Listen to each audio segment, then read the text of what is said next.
Everyone's been asking where the Toyota Venza went. It's gone, replaced by the 2025 Crown Signia, a vehicle playing a completely different game. Think standard all-wheel drive, 38 miles per gallon, and a cabin that whispers Lexus. The big question is, did Toyota just build a budget luxury car? Inside, things get serious. Twin 12.3-inch screens are the starting point, not an upgrade. The entire space is decked out in soft-touch materials, built on a platform designed to be first-class quiet.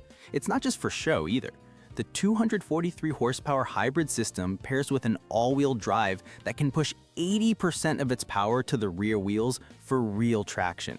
This is the Crown Signia's brilliant, confusing identity. It's a crossover that feels like a wagon, is priced like a high-end Toyota, but has the soul of a Lexus RX. It offers 90% of the luxury experience for less money, but it doesn't have the badge. So if you value high-end tech, real-world efficiency, and a quiet ride more than a brand name, the Crown Signia isn't just an alternative. It's the new standard for practical luxury.